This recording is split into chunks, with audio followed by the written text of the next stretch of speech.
Bon, eh ben, on va démarrer. Alors, je vous souhaite une bonne après-midi. Je vous rappelle que c'est bientôt l'heure de la sieste, donc si je m'endors, vous n'oubliez pas de me réveiller. Et donc, je vais vous parler un peu de perception visuelle à la façon dont je l'entends, ou je la vois. L'idée, c'est que ce matin, quand je suis arrivé dans cette salle, en à peu près 100 millisecondes, j'ai repéré que c'était une salle de séminaire. Je n'ai pas eu à analyser tous les détails, les tables, le nombre de pieds, les chaises, etc. Globalement, j'ai perçu une salle de séminaire. Et je me dis que notre système visuel est sacrément bien fait pour être capable en très peu de temps d'apprécier une scène, un contexte, ou même de repérer aussi un détail dans une scène sans qu'on y porte volontairement attention. Alors, comment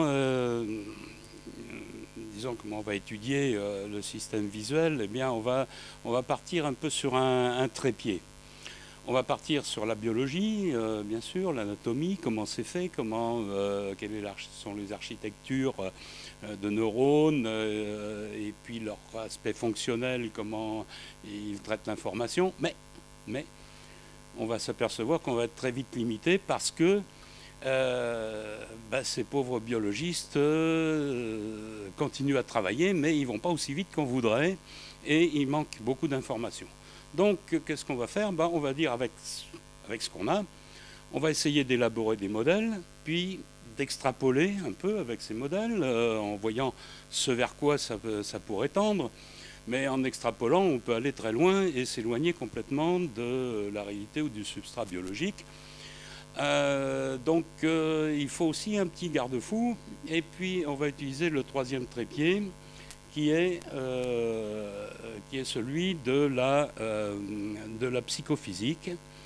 Parce que la psychophysique ne connaît pas les détails, les rouages, par exemple, d'un réveil, mais elle sait dire l'heure.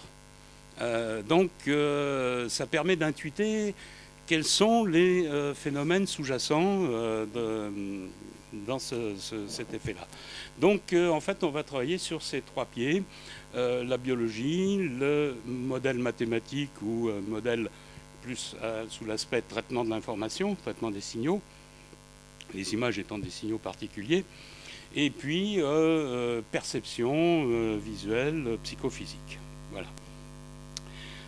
D'abord, je dois m'excuser parce que j'ai mis la table comme ça, parce que de temps en temps, je vais m'asseoir, parce que j'ai eu la malencontreuse idée l'été dernier, en fin d'été, de me casser la rotule, et de temps en temps, je fatigue un peu. Donc, vous m'excuserez si je m'assois. Voilà, c'est pour me permettre de continuer. Comment on va faire pour étudier le système visuel? Eh bien, on va prendre un plan qui va être le suivant. D'abord, on va commencer par passer en revue quelques illusions visuelles que j'ai choisi un peu organisées selon des propriétés générales. Alors, on va voir que ces illusions visuelles, traditionnellement, l'illusion visuelle, ça veut dire « Ah, qu'est-ce qui marche mal, notre œil, et il ne comprend pas la réalité ». Nous, on va voir qu'avec les illusions visuelles, eh bien, on va se dire « Ah, qu'est-ce qui marche bien, notre œil, il perçoit la réalité ». C'est-à-dire qu'en fait, on va s'apercevoir que notre œil n'est pas fait pour regarder du dessin 2D, mais pour vivre dans un monde à 3 dimensions, pour interpréter une scène plutôt qu'un dessin, etc., etc. Donc, et à partir de ça, on va se poser des questions et qui vont un peu jalonner notre discours par la suite et qu'on va retrouver par la suite. Après ça, on va commencer par rentrer dans le vif du sujet. On va étudier le point d'entrée du système visuel, c'est-à-dire la rétine.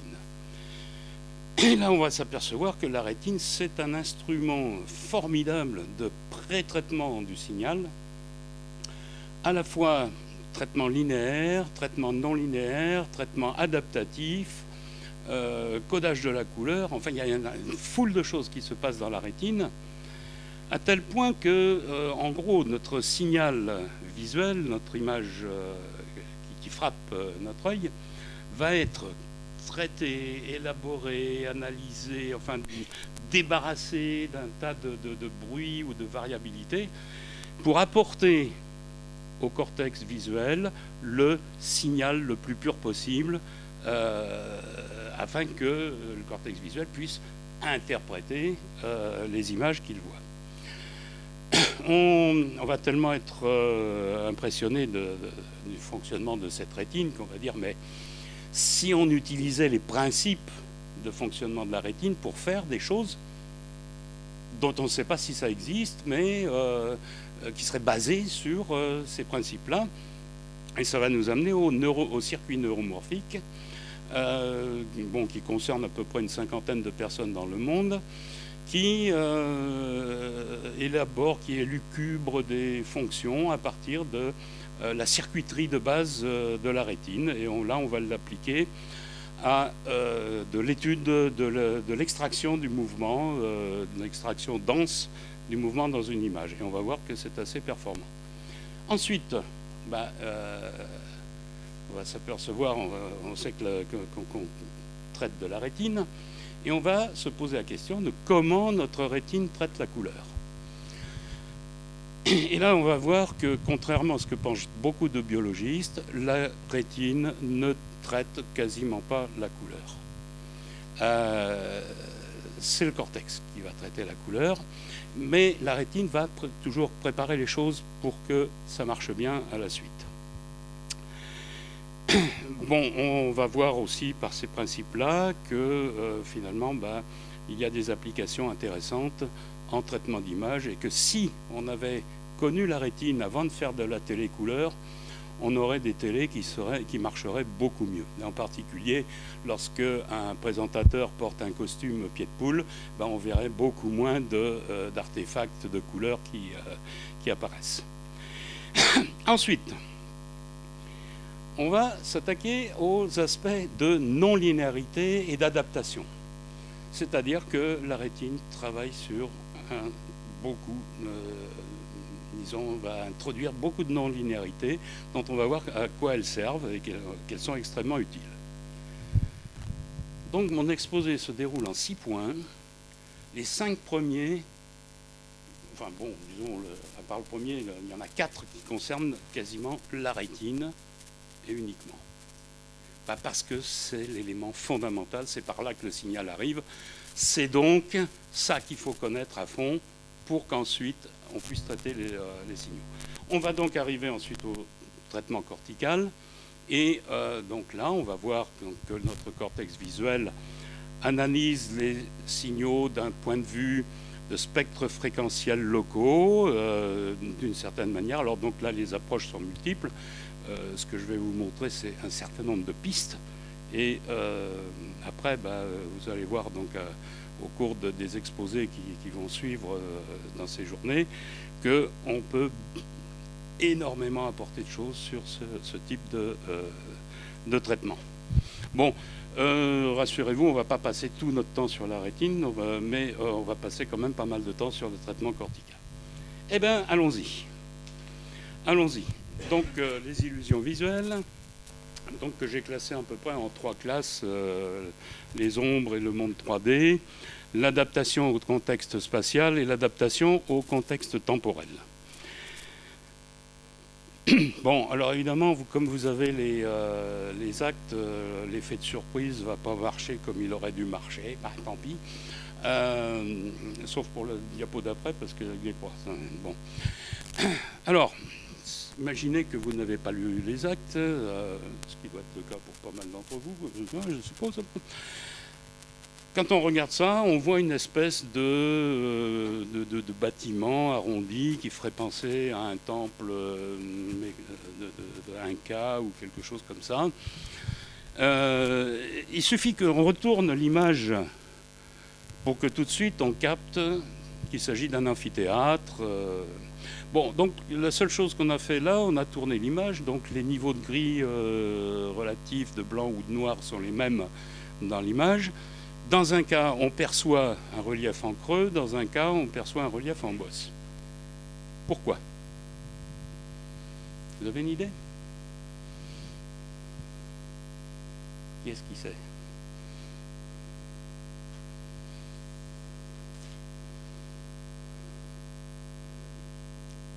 Pardon? La lumière. La lumière vient toujours d'en haut. Et, même dirions-nous, elle vient toujours d'en haut et à gauche.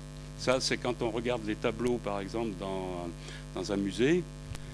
On ne sait pas pourquoi, mais très souvent, le peintre a représenté la lumière, évidemment, venant d'en haut, mais plutôt de la gauche. Pourquoi pas autant de la droite? Je ne sais pas. Bon, la lumière venant d'en haut, on perçoit ça comme ça. Alors, on va mieux le voir sur ça, là, sur ce truc-là. Qu'est-ce qu'on voit ici? Ben, on voit une espèce de tablette de chocolat avec 6 creux. Alors, on va faire tourner cette tablette. Alors, regardez bien les creux.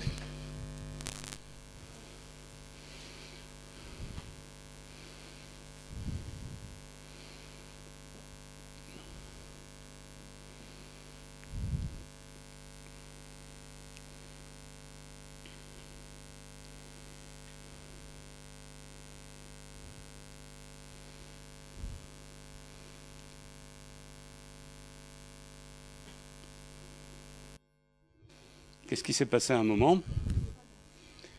Les creux sont devenus des bosses. Alors, ce qui est intéressant, c'est que j'ai fait tourner tout doucement cette figure, mais le passage de creux à bosse n'est pas venu progressivement.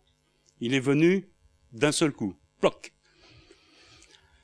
Bon, en gros, imaginons, mettons-nous à la place de notre cerveau. On a regardé ça, on a dit, ah, bah, la lumière vient de là, l'ombre, ça c'est un creux.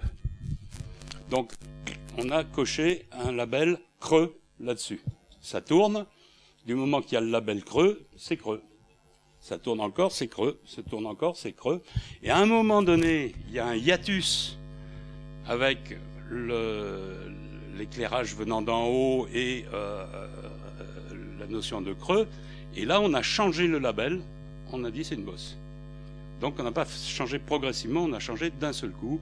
C'est-à-dire notre perception, elle est fonction des données, des hypothèses que la lumière vient d'en haut, des données sombres-claires sur l'image qu'on a, et du label qu'on a collé sur l'objet. Voilà, donc... Bon, ça c'est un truc pour s'amuser. J'ai pris une photo, puis j'ai retiré l'ombre du bonhomme à droite pour qu'elle ne touche pas ses pieds. Et on perçoit le bonhomme comme en lévitation. Bon, ça c'est un truc pour s'amuser. Mais ça fait partie aussi d'une perception tridimensionnelle du monde. Vous voyez, si peu de choses dans l'image va nous changer complètement le sens de la scène. Bien, maintenant, notre perception s'adapte au contraste spatial. Alors bon, ça c'est pareil, c'est pas nouveau, vous l'avez tous vu passer sur le net. On a un échiquier ici avec 2 cases marquées d'une croix. La question est, les 2 cases sont-elles de teintes différentes ou sont-elles de la même teinte? Bon, pas d'histoire, on les perçoit de teintes différentes. Par contre, si on met un cache,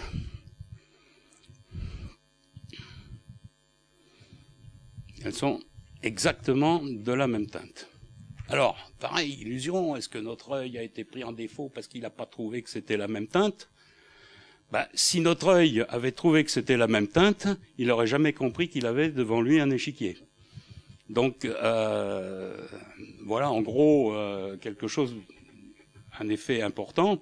Alors pourquoi est-ce que ces teintes paraissent différentes? Eh bien tout simplement parce que le carré blanc ici, il est dans une zone d'ombre, donc les noirs autour de lui sont encore plus noirs, etc. Ça, on en verra un exemple tout à l'heure.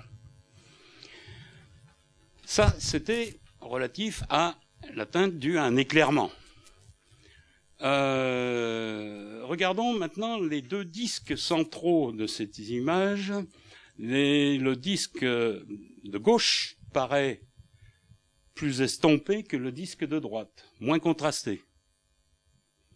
Alors qu'en réalité, si on trace une...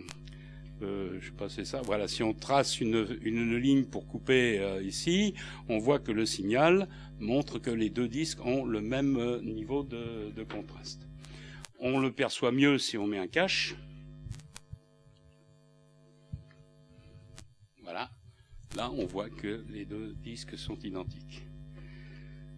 Ça veut dire que notre perception de chaque disque est fonction de la perception qu'on a du contexte. Donc, chaque disque est vu dans un certain contexte. Un contexte spatial, évidemment.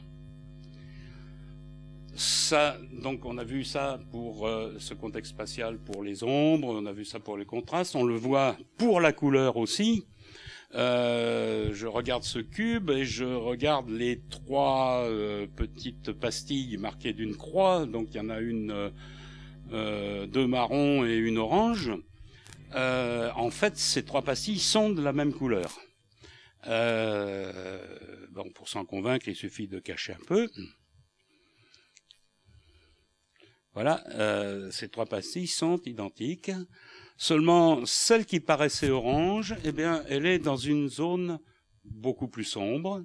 Et on sait tous, enfin, peut-être, que l'orange, c'est du brun clair, ou que le brun, c'est de l'orange sombre. C'est-à-dire qu'une orange ou un bout de chocolat, c'est la même couleur. Donc, en fait, voilà, la perception est différente parce qu'il y a un contexte qui est différent.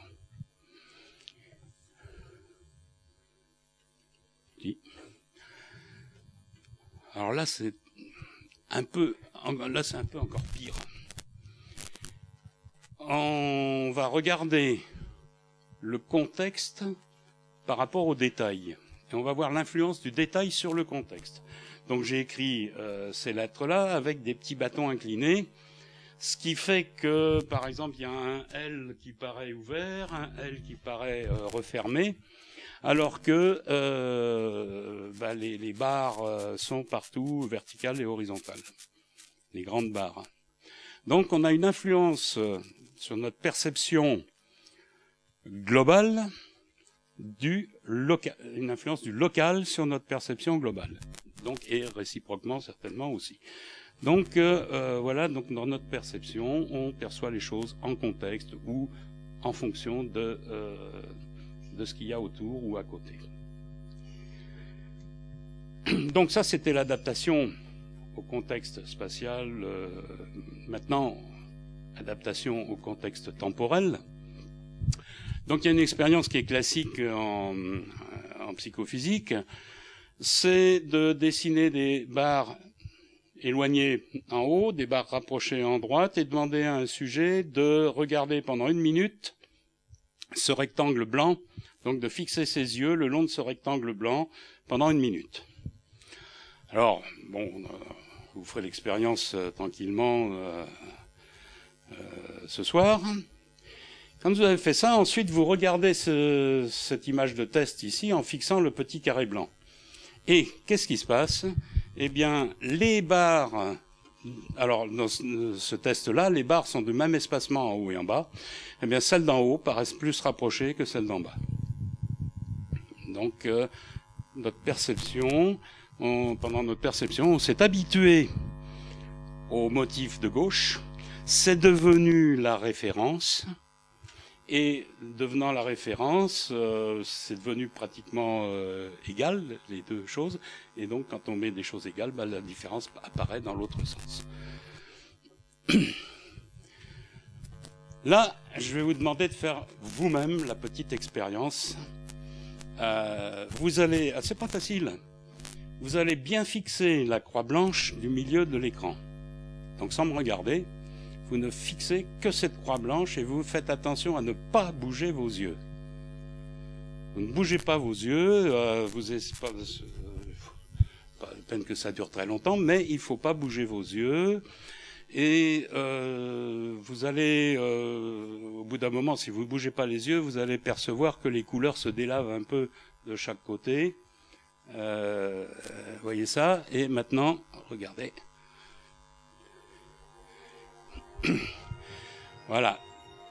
Vous percevez d'autres couleurs quand j'enlève ces couleurs-là. On verra pourquoi tout à l'heure, et c'est quelque chose d'assez intéressant. C'est un phénomène qui préside quasiment à ce qu'on appelle la constance des couleurs. C'est-à-dire qu'on voit les mêmes couleurs, qu'on porte des lunettes de soleil ou pas. Voilà, on verra pourquoi. Dans ces effets contexte temporel, il y a aussi ce qu'on appelle les effets consécutifs du mouvement. Il y a l'effet cascade. Alors, vous imaginez à Foz de Iguaçu en train de regarder la comment s'appelle, la Garganta del Diavolo, quelque chose comme ça, et vous regardez la cascade. Et ensuite, pendant un moment, vous regardez les arbres à côté et vous percevez les arbres en train de monter. Il y a un effet qui est encore plus puissant, qui est le même effet, mais disons, sur ce stimulus-là, il est plus puissant. Vous fixez la croix bleue du milieu, vous la fixez bien.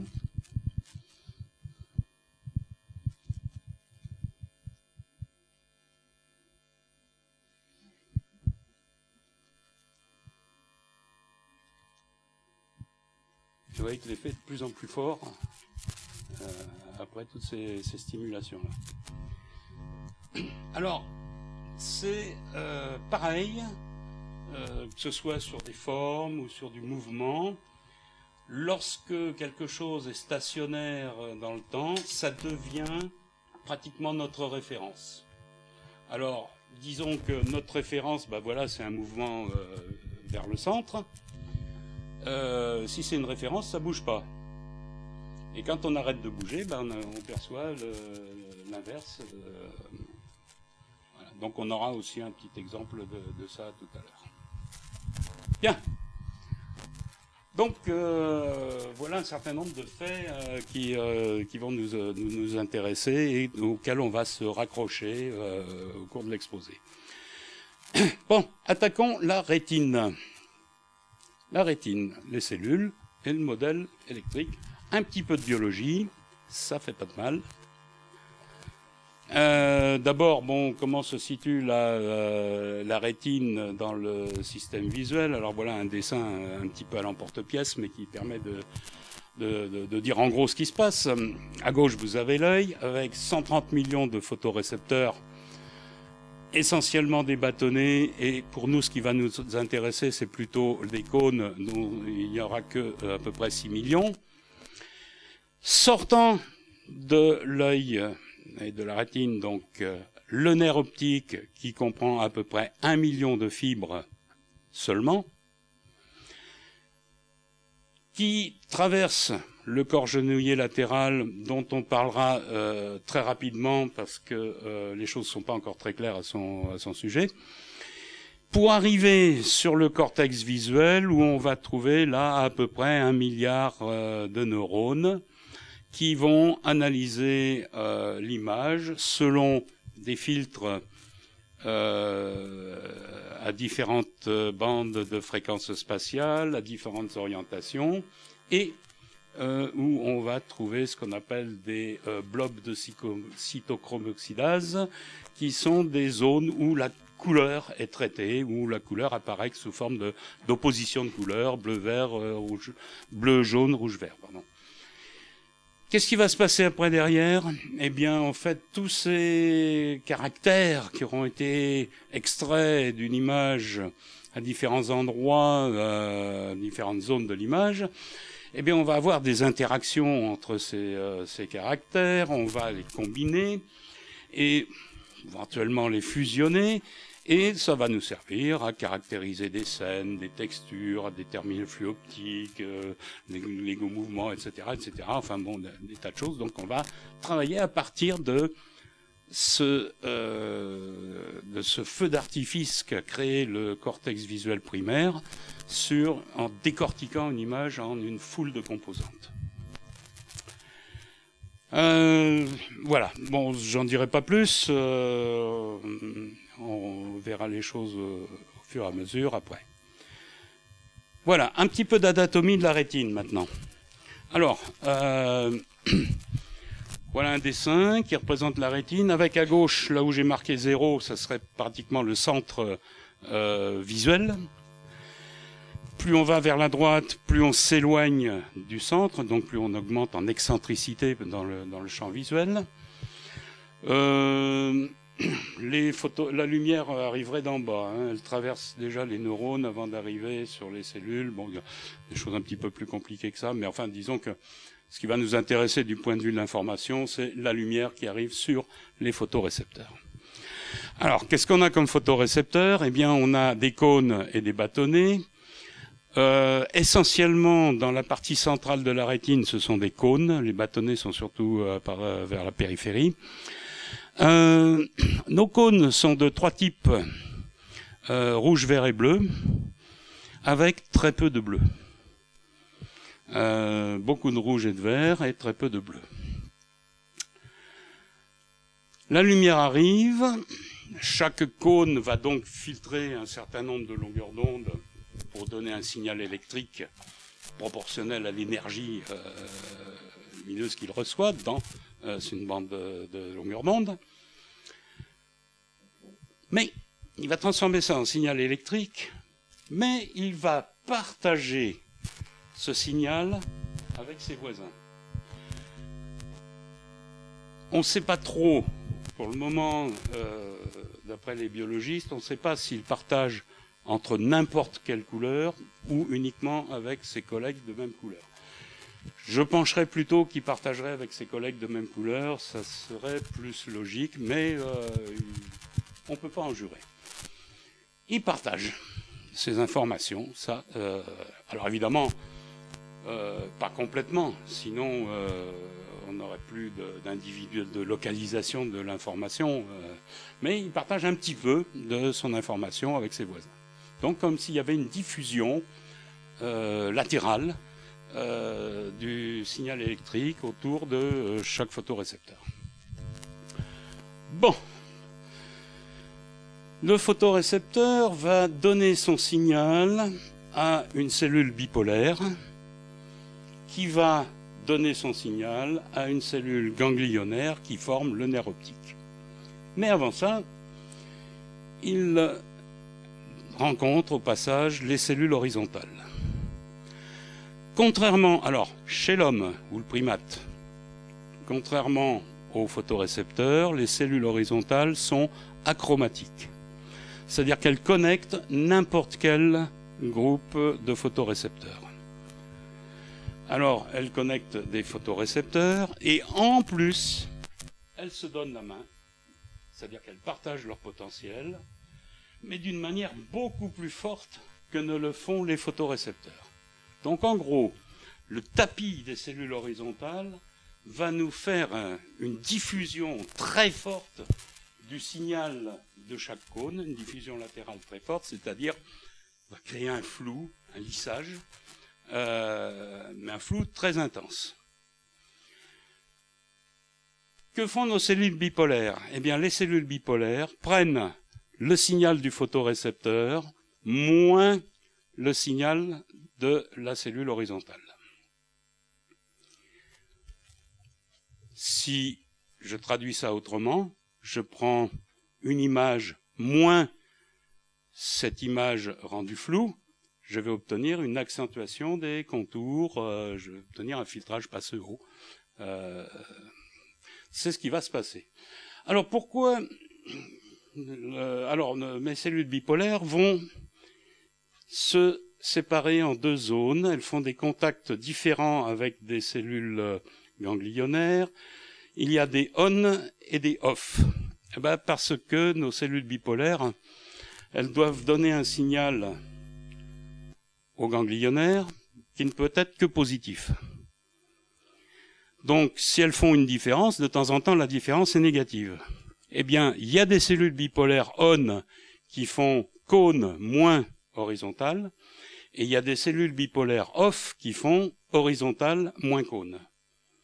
Donc, on va transmettre par deux voies une différence. On va donc transmettre sous forme positive la partie positive d'une différence ou la partie négative d'une différence, donc en on et en off. On peut dire ça c'est... Ils sont pas doués les neurones parce que ça c'est pas économique. Ils vont quand même l'utiliser après. Bon. Regardons nos cellules ganglionnaires. Dans la partie centrale de la rétine, donc on appellera la fovea, il y a une connexion à peu près 1 pour 1 entre un cône et une cellule ganglionnaire. Et à ce moment-là, la cellule ganglionnaire porte le nom de midget.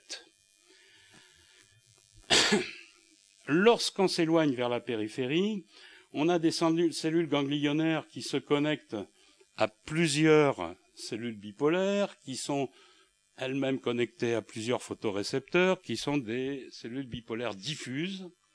Et ces cellules ganglionnaires s'appellent des cellules petits parasols. Quand on va vers la périphérie, la connectivité latérale est encore plus grande et les cellules deviennent grands parasols. Alors, la première couche d'interconnexion s'appelle la couche plexiforme externe. La deuxième couche s'appelle la couche plexiforme interne, où on a identifié 2 grandes sous-couches et 5 sous-sous-couches. On trouve ici des cellules qu'on appelle amacrines, qui sont nombreuses, qu'on connaît relativement peu, qui sont à peu près de 25 types différents identifiés. Et en gros, on pourrait dire que ces cellules amacrines jouent à peu près le rôle des cellules horizontales, mais pour la couche plexiforme interne, et avec en plus une action temporelle de type passe-haut. Voilà, en gros, pour au moins un type de cellule amacrine bien connu, les types A2. Voilà. Il y a aussi d'autres cellules qu'on appelle interplexiformes qui prennent leur information dans la couche plexiforme interne et qui revient moduler l'information dans la couche plexiforme externe. Ça, ce sont des cellules qui jouent en fonction de l'intensité de la lumière dans la journée. Elles modulent en fait la fonction de transfert de cette couche plexiforme externe. Enfin bon, pas trop exagéré, on va pas trop en dire. Donc, ces petites cellules ici, donc qui connectent un pour un, vont sur ce qu'on appelle la voie parvocellulaire, c'est-à-dire qu'elles vont arriver dans le corps genouillé latéral sur des petites cellules. Elles véhiculent les couleurs et les détails. On en reparlera. Les autres petits et grands parasols constituent la voie magnocellulaire. Elles sont achromatiques et transmettent les grosses masses, c'est-à-dire comme elles recrutent beaucoup de cellules, elles font un fort filtrage passe-bas, elles vont donc transmettre les grandes masses néformes. Je vous ai dit que les photorécepteurs convertissaient la lumière en potentiel électrique. Eh bien, jusqu'à ce niveau-là, tout est électrique dans les cellules. Ce sont les cellules se comportent comme des résistances et des condensateurs. Sauf les bipolaires pour faire une différence. Mais la relation entre les cônes, résistance condensateur, relation entre les résistances horizontales, résistance condensateur. Donc on peut modéliser la rétine sous forme d'un schéma électrique relativement simple qui, par exemple, correspondrait à un circuit résistance condensateur pour les cônes, un autre circuit résistance condensateur derrière pour les cellules horizontales avec des constantes de temps et d'espace différentes, et puis les bipolaires qui prendraient la différence. Voilà, donc ça c'est l'idée intéressante de Mead à la fin des années 80, qui a permis donc de modéliser simplement la rétine sous forme électrique. Donc, si on peut en faire des circuits électriques, on peut calculer des fonctions de transfert. Alors, je vous passe sur les calculs parce qu'évidemment, du point de vue temporel, ce sont des signaux causaux et continus. Du point de vue spatial, ce sont des circuits non causaux et numériques. Toujours est-il que on va admettre que la fonction de transfert spatio-temporelle, donc fréquence spatiale, fréquence temporelle. Alors, j'ai pris une seule dimension pour la fréquence spatiale parce que votre écran n'est qu'à 2 dimensions, donc je m'étais renseigné avant, mais enfin bon, il n'y avait pas. Donc voilà. Et l'équation qui décrirait cette fonction de transfert, donc en fonction de la fréquence spatiale fx et de la fréquence temporelle ft, se représente par cette équation-là. Quand on dessine le module de cette fonction par rapport aux fréquences spatiales et temporelles, on obtient une petite montagne. Je n'ai pas dessiné les fréquences négatives ici, donc en fait on obtient une montagne. C'est un filtre spatio-temporel passe-bas. Avec une particularité, c'est que les variables spatiales et temporelles ne sont pas séparables. Quand on prend un ingénieur et quand on lui dit tu vas faire du traitement d'images spatio-temporelles, il commence par faire une fonction de transfert spatial, puis appliquer une fonction de transfert temporel. C'est beaucoup plus commode. La rétine a dit non, c'est beaucoup plus commode de mélanger les deux. Bon, c'est vrai que le circuit paraît très simple. En plus, on va voir que ça a un sacré intérêt. Mais ça, on verra que plus tard. Donc, fonction de transfert des photorécepteurs. Devinez l'allure de la fonction de transfert des cellules horizontales. Eh bien, c'est la même chose. C'est une montagne aussi, mais avec des bandes passantes différentes. Donc, même type de fonction, mais avec des coefficients différents. Si je calcule la fonction de transfert au niveau des bipolaires, c'est-à-dire photorécepteur moins horizontal, ben, je vais prendre le signal horizontal, je vais le retourner, je vais l'appuyer là-dessus, donc ça va creuser ici au milieu, et je vais obtenir ça. Donc, nos filtres spatio-temporels passe-bas, implication des signal des bipolaires, donc filtre, alors passe-haut spatio-temporel. Pourquoi je dis passe-haut alors que beaucoup de gens disent ah bah ça c'est un filtre passe-bande. Alors moi je vais dire passe-haut parce que la plupart des images qu'on voit, elles sont situées dans cette gamme de fréquences là. C'est-à-dire moi, là en ce moment, je suis là, par là. Et puis ces fréquences là, bah, ça serait pratiquement ouais, les petits traits qu'il y a au plafond, mais vus de très loin. Donc des fréquences très très très élevées qui ne correspondent pas aux objets usuels qu'on voit. Donc, nous dirons que la rétine fait un filtrage passe-haut des images. C'est très important. Mais il n'y a pas que ça. Pourquoi est-ce qu'elle fait ça alors? Ça, c'est dû au couplage entre les photorécepteurs. Eh bien, imaginons que nos photorécepteurs, ils sont tous individualisés. Ils ont chacun un gain de fonctionnement, un seuil, une saturation qui ne sont pas les mêmes partout. C'est-à-dire que si je mets une lumière uniforme sur ma rétine, je vais avoir un bruit en sortie de la rétine extrêmement fort qui va me générer une énergie qui va passer dans tout le système visuel. Une énergie complètement inutile et qui va me polluer mon signal. Donc, ce lissage ici va atténuer ce bruit haute fréquence, bruit que j'appellerais bruit structurel de la rétine.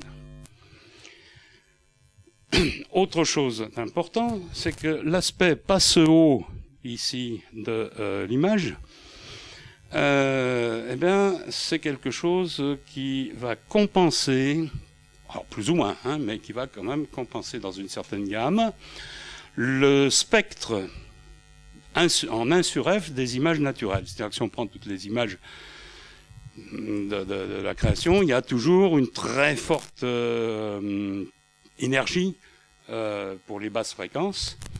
Et cette très forte énergie, les très basses fréquences, c'est-à-dire par exemple le sol ici, bon, quand on a vu le sol une fois, on va pas c'est pas quelque chose d'important, il y a des choses plus importantes à voir dans la salle. Donc il faut annuler l'énergie qui correspond à ces très basses fréquences. Donc c'est ce qui va se passer par le filtrage passe-haut. Et ça fait ce qu'on appelle en traitement de signal un blanchiment spectral, c'est-à-dire en général quelque chose qui permet d'extraire plus d'informations dans un signal. Donc j'ai traité ça sous forme fréquentielle et c'est la seule approche, à mon avis, qui permette de dire des choses, parce que très souvent, bon, les biologistes ont traité ça sous forme de champ récepteur d'une cellule, donc le fameux chapeau mexicain. Mais quand vous avez dit chapeau mexicain, vous n'avez aucune idée de ce que ça représente ici. Donc c'est beaucoup plus important de le regarder dans le domaine des fréquences que dans le domaine spatial. Bon, on a parlé tout à l'heure du couplage spatial des variables spatiales et temporelles. Alors, pour mettre ça en évidence, on va faire la chose suivante. Alors, c'est bien. On va envoyer à l'instant t égale 0 une image sur la rétine, puis un instant après, on va l'enlever. Et on va regarder au cours du temps comment évolue la fonction de transfert spatiale de la rétine. Capito? Donc je mets mon image, je l'enlève, et donc elle a été présente pendant un temps de 0 à grand T. Qu'est-ce que je vois? C'est que ma fonction de transfert spatial montre un filtrage passe-bas un peu comme celui des cônes au départ, qui monte. Puis au bout d'un moment, il y a un creusement qui se passe au milieu. C'est le moment où les cellules horizontales commencent à agir. Puis, quand j'enlève l'image, j'ai plus de signal de cône, il me reste le signal des horizontales en négatif, et puis ça revient. Donc voilà le profil temporel de l'évolution de la fonction de transfert spatial. Ça, c'est ce qu'on appelle la voie parvocellulaire. Comment on va fabriquer notre voie magnocellulaire? Eh bien, réfléchissez. Rappelez-vous des cellules grands parasols qui recrutent beaucoup de voisins qui font donc un fort filtrage passe-bas. Il suffit donc de faire un filtrage spatial passe-bas là-dessus. On applique ça et on trouve ceci qui va nous constituer la voie magnocellulaire dite X, parce qu'elle est aussi on et off. Si on regarde cette voie-là, elle est spéciale par rapport à l'autre. Elle est très basse fréquence en spatial et plutôt haute fréquence en temporel, alors que l'autre était basse fréquence en temporel et haute fréquence en spatial. Il y a mieux. On verra tout à l'heure que lorsque que le signal de couleur de la rétine apparaît comme une modulation sur une porteuse aléatoire aux alentours d'une fréquence 1/2 de la fréquence d'échantillonnage.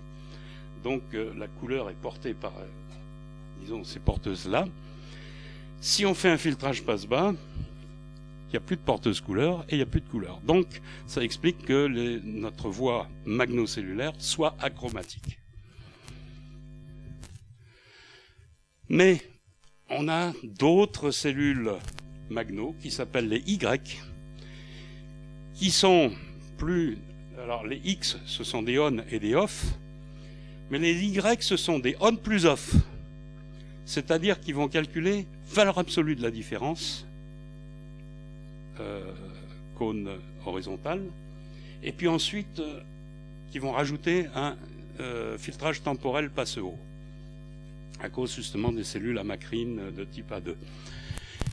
Et on verra que ces cellules magno-Y sont des cellules qui nous disent où et quand il y a quelque chose qui se passe dans le champ visuel.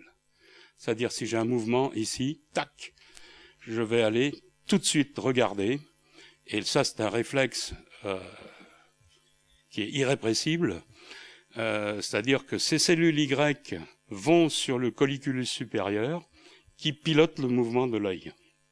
Et il y a quelque chose qui apparaît dans le champ visuel ou qui disparaît, on va aller regarder directement. Donc un phénomène d'attention de très très bas niveau. Bon, voilà un peu ce qui se passe en temporel si... Hop, pardon. Si je présente une image, vous voyez, au bout d'un moment, il y a un creusement qui se passe, j'enlève l'image, et il reste en négatif le signal d'horizontale. Je mets l'image, je retire l'image, vous voyez. Bon, petit truc classique, quand on regarde ceci, pendant un certain temps, ça c'est l'image sur nos photorécepteurs, en flou c'est l'image sur nos cônes, je ferme les yeux, j'enlève ça, il me reste moins ceci, c'est-à-dire ceci. Donc on va percevoir, c'est un petit truc classique aussi, qui tourne sur le net il y a déjà quelques années. Voilà.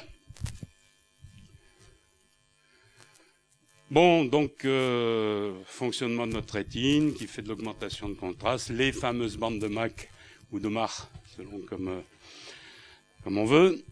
Lorsqu'on présente une stimulation en escalier, eh bien, au bord de chaque marche, le côté clair paraît plus clair, le côté sombre paraît plus sombre.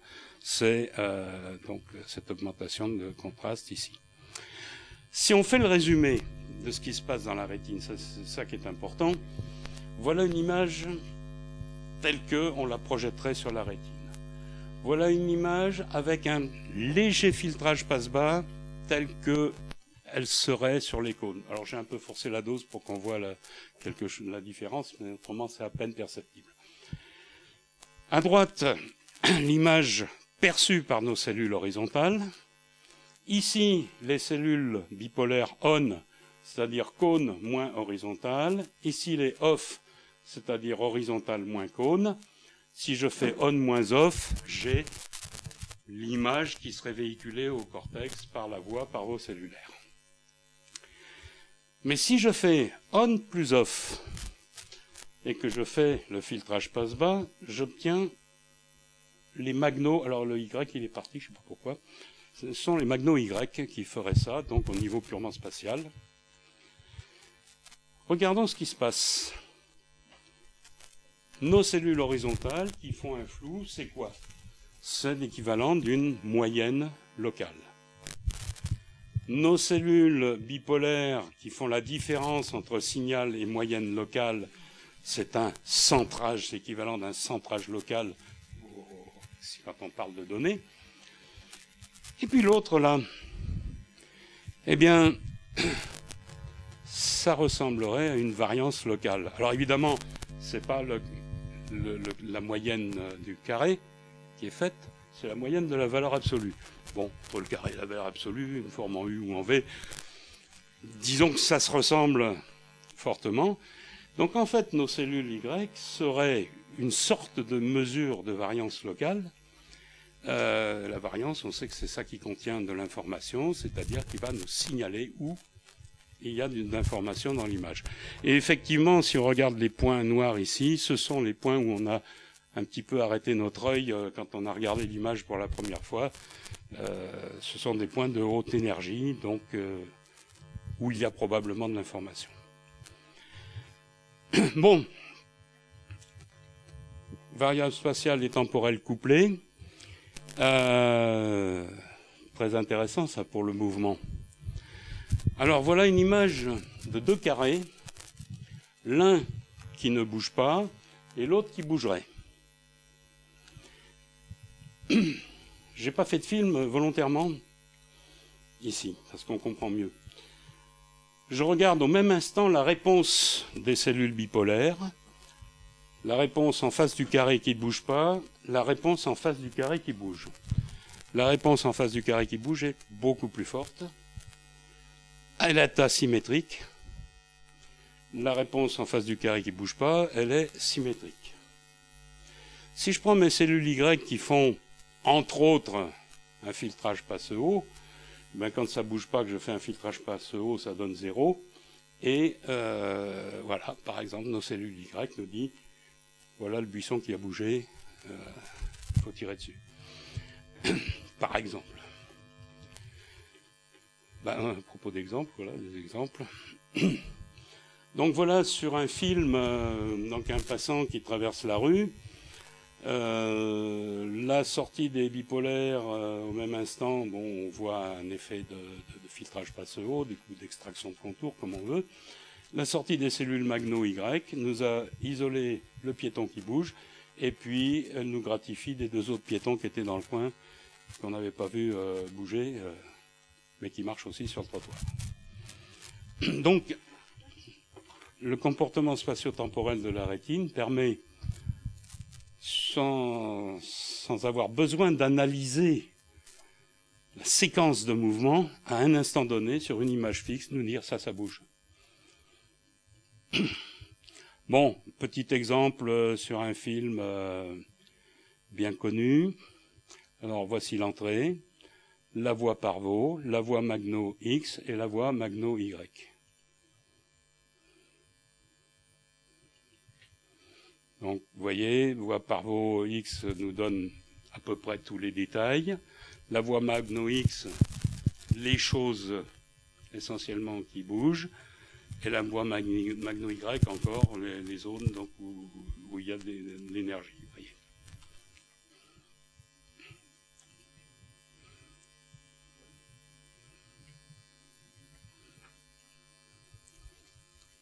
Bon, voilà un petit truc pour s'amuser, là. Vous avez... Alors, bon, évidemment, je ne peux pas secouer le projecteur. Mais si on secoue, là, on voit apparaître, vous savez qu'on voit apparaître des rayons sur les roues du vélo. Alors, si on passe ça dans un modèle de rétine, puis qu'on regarde la sortie des cellules bipolaires, ben voilà ce qui se passe. Ça fait apparaître des rayons.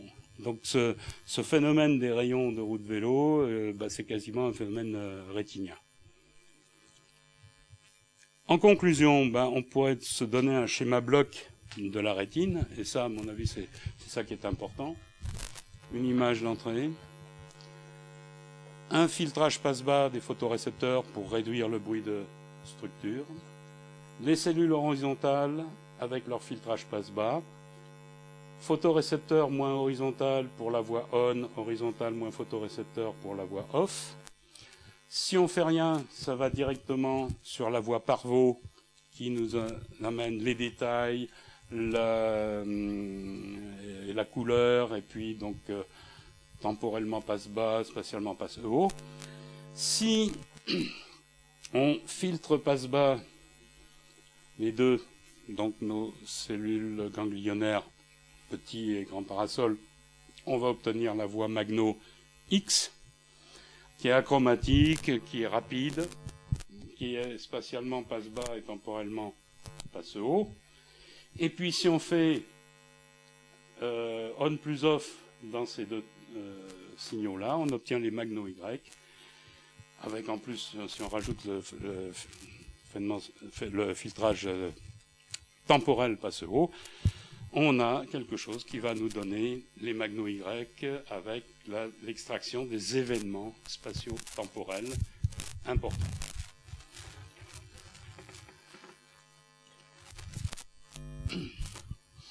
Si on extrait la direction de la lumière, ça serait bien pratique. Hein, imaginez tout à l'heure, si on a une image, on veut extraire la direction de la lumière, ce serait important d'avoir un petit machin comme ça, on met cette image et ça sort ça. Là, d'où vient la lumière. Alors ça, bah, c'est pas publié, c'est un truc que j'ai trouvé amusant, c'est tellement bête. Ça exploite les images on et off. Je prends l'image on et l'image off et j'en fais l'intercorrélation.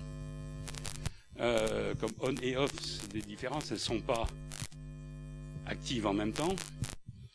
Elles donnent des séquences blanc-noir ou enfin foncé clair ou clair foncé. Et la corrélation va nous donner la moyenne de l'orientation des séquences clair foncé, etc.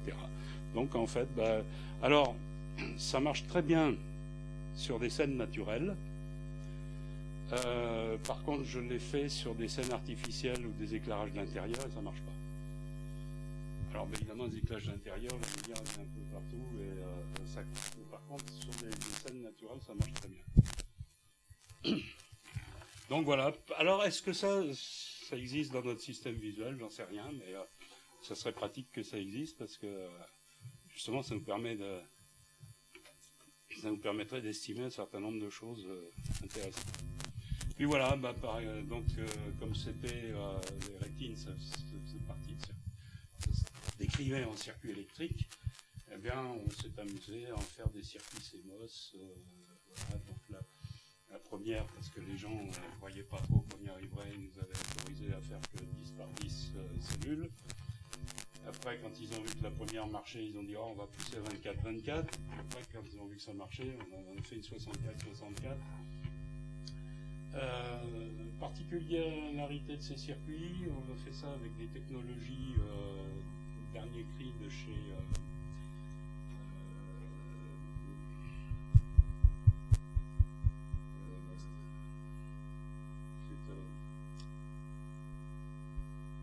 c'était le CNET à Grenoble. Donc à chaque fois il a fallu faire des caractérisations des éléments parce que c'était pas des éléments faits pour fonctionner en analogique et faits pour fonctionner en numérique. On a fait la caractérisation des composants, le design des éléments, etc. À chaque fois ça a marché du premier coup. Donc une technique extrêmement robuste, ce qui a absolument ébahi les ingénieurs, puis ils étaient tous persuadés que ça merderait dans les grandes largeurs. Et en fait, ça donne des techniques extrêmement robustes, malgré la dispersion des circuits électriques. Du coup, on a fait un peu des calculs, enfin, vu que ça marchait